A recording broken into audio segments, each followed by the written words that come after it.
北伦敦德比那一晚，他的球场完成了职业生涯最震撼的一场表演。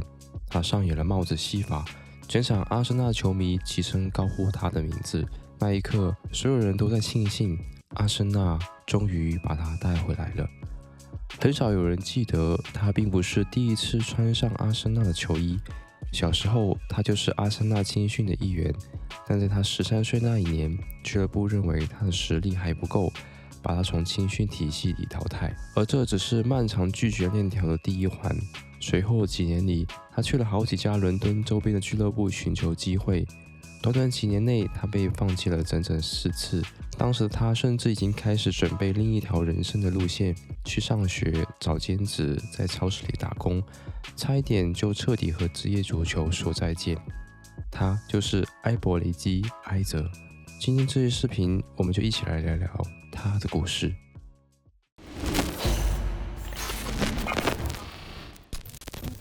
埃泽出生在伦敦的格林尼治。对于观光客来说，这片区域有着著名的天文台、公园，还有漂亮的河景，听起来就像明信片上的伦敦。但在埃泽记忆里，家门口格林尼治却完全不是那样的画面。他对自己长大的地方其实更多是偏负面的印象，脑海里首先冒出来的是一栋栋市政公屋、拥挤狭窄的楼道，还有从早到晚都很吵闹的街道。他在一次采访里回忆说，格林尼治有好的地方，也有不那么好的地方，而我是从不那么好的地方长大的。他的父母来自尼日利亚的移民，工作都很普通，靠打工维持一家人的生活，谈不上什么优渥的条件。所以从小时候开始，他每天最期待的并不是回家，而是等放学铃声一响，就能和同学一起往那块黄色铁笼球场跑。那是一块被金属围栏围起来的小球场，没有真正的草地，也不是人造草皮，而是一整片硬邦邦的水泥地。在这样的环境里，埃泽一天天学会了最基础的带球、过人，也在不知不觉中深深地爱上了足球这项运动。大约6岁那年，他参加了当地组织的一次小型足球活动。那天他在场上的表现让场边的大人都记住了这个瘦瘦的小男孩。活动结束后，其他孩子的家长纷纷跑来和埃泽父母说，你应该让他去真正的球队试试。父母也听进去了这个建议，后来真的带他去了南伦敦一支社区球队。从那之后，他开始代表社区球队参加 U8 和 U9 年龄段的比赛。也正是这段时间的比赛经历，让他的名字第一次进入了职业俱乐部球探的视野。不久之后，他就收到了阿森纳试训的邀请。对一个还在读小学的埃泽来说，这是一次非常难得也非常重要的机会。他在采访中回忆说，我大概9岁正式签下了阿森纳的青训合同。那时候我的梦想很简单，就是有一天能披上阿森纳球衣，站在英超的赛场上踢球。然而就在一切看上去一帆风顺的时候，他在阿森纳青训之路却突然画上了句号。在他13岁的某一天，埃泽被叫进了阿森纳的办公室，教练和其他工作人员语气很平静地对他说，俱乐部决定将你释放，你不再属于阿森纳。埃泽其实知道阿森纳的竞争一直都是非常激烈，每一年他都会看到很多年轻球员被送走。他也明白这就是职业足球的一部分，但当有一天被送走的那个人变成了自己，他还是充满了不甘心、失落和委屈。被俱乐部送走之后，他有整整1个星期几乎都把自己关在房间里。好在家人一直在他身边陪他、安慰他，给了他很大的鼓励，才一点点把他从这个伤心低谷里拉了出来。埃泽的父母没有让他就这样放弃足球，而是马上开始帮助他寻找下一家愿意接任他的青训俱乐部。最终，富勒姆决定收留他。在富勒姆的青训体系里，他训练了2年半。富勒姆的青训教练托马斯和凯文给了他很大的信心，他们不断鼓励他、指点他，帮他继续成长。可是，在富勒姆梯队里，埃泽的表现并没有比同龄人更出色，最终富勒姆还是决定不再与他续约。之后，他去了雷丁试训，大概待了半年时间，但结果依然是一样，他同样没能留下来。最后，他来到了米尔沃尔，签下了一份为期2年的奖学金合同，为球队 U18 梯队出场比赛。对于一些球员来说，从奖学金合同走到职业合同是一条很自然也很顺理成章的道路。但等到这2年奖学金合同到期时，米尔沃尔却拒绝给他提供职业合同。也就是说，在他18岁之前，已经先后有4家职业俱乐部放弃了他。这一连串的打击让他再次对自己失去了信心。那段时间，他已经在心里做好了放弃当球员这条路的准备。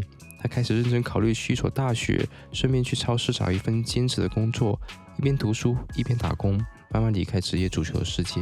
但就在这个时候，女王公园巡游者俱乐部给他发出了新的视讯邀请，也正是在那里，艾泽的足球生涯开始了一次真正意义上的反弹。他被 QPR 签下之后，俱乐部先安排他去 U21 梯队跟队训练，因为之前已经被其他俱乐部连续拒绝过4次。艾泽心里其实一直有阴影，他担心如果 QPR 教练真正看到他训练，会不会哪天突然决定把合同收回去。2017年1月，他终于迎来自己的职业一线队首秀，在足总杯对阵布莱克本的比赛里首发出场，但是运气并不在他这边，他在比赛第18分钟就因为伤病被换下，那也是他那个赛季唯一一次代表一线队出场。虽然职业生涯的开局看上去非常不顺利，但 QPR 却继续的压住他。俱乐部给了他一份新的合同，等于是明确告诉他，我们相信你，你是球队计划的一部分。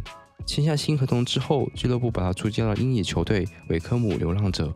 在英乙联赛，他首发出场16场，打进了5个进球。租借期结束后，回到 QPR 的艾泽接过了球队的10号球衣。俱乐部希望他能成为球队的真正的进攻大脑。18到19赛季，他还在慢慢适应英冠联赛的节奏，有时候他踢边路，有时候他踢前腰。在技术和创造力方面看得出来越来越成熟，但在反手端和整体的稳定性上仍然出现了不少的问题。虽然这个赛季他在英冠联赛首发出场了37场，但只交出了4球和3助攻的数据。19到20赛季则是艾泽真正爆发的一个赛季，他成为了 QPR 绝对进攻核心，联赛16场全部首发，贡献了14个进球和8次助攻。这几乎是一位完美的进攻数据单，也成为他足球生涯的一个重要转折点。对他来说，自己能够拿出这样的表现，离不开 QPR 教练组对他的信任和塑造。正如 QPR 的教练半开玩笑半认真的对他说的那句话，如果我们当初没有签下你，你现在很可能正在超市的货架面前摆货。凭借这个赛季的出色表现，水晶宫愿意为他付出1800欧元的转会费，将他带到英超赛场。这也让他实现了小时候其中一个梦想，征战英超。只不过此时的他身上的球衣还不是那件红色的。在水晶宫的第一个赛季，一切起初都很顺利，但在21年的5月，他再次遭遇了跟腱受伤。更让人唏嘘的是，就在受伤的同一天，他才刚刚接收到通知，自己进入了英格兰33人欧洲杯的大名单。对任何一名球员来说，这都是双重的打击。但他没有选择抱怨，反而觉得正是这些挫折和低谷，才一点点成就了现在的自己。经过一段时间的养伤和调整，他在22到23赛季的英超迎来自己的高光时刻。那个赛季，他在联赛中首发出场30场，打进了10个进球，是当个赛季进球数排在第3位的中场球员。水晶宫在赛季结束后，立刻与他签订了一份5年的长约，把他牢牢锁定为球队未来的核心之一。而他第一座冠军奖杯则出现在24到25赛季。虽然水晶宫在联赛积分榜上是中游球队，但他们在足总杯却踢出了非常亮眼的表现，而埃泽在其中有着绝对的功劳。在半决赛对阵阿斯顿维拉的比赛里，他禁区前一脚远射，为球队打开3-0大胜的大门，把水晶宫送进了足总杯的决赛。而决赛面对曼城，埃泽依然是全场比赛的焦点之一。比赛第16分钟，他禁区前插，赢球就是一脚凌空射门，把皮球狠狠地送进了球门。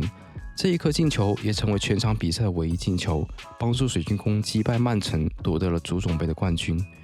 从那一刻起，他的名字被永久写进了水晶宫的队史章节里，因为这是俱乐部历史上第一座真正重要的冠军奖杯。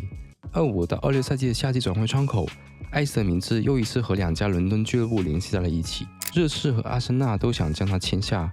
许多主流媒体，包括罗马诺在内，都认为埃泽很大概率会加盟热刺。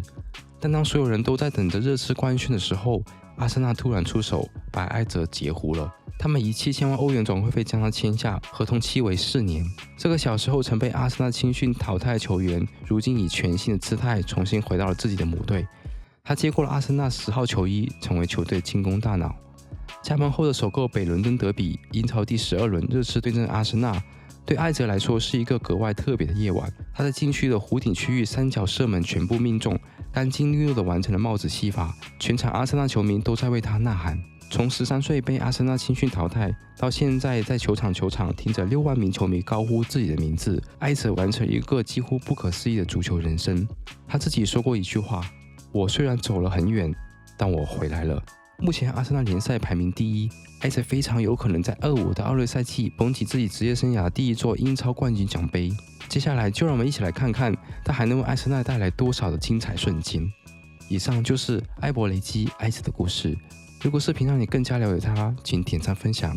这里是节目，我们下个视频再见，拜拜。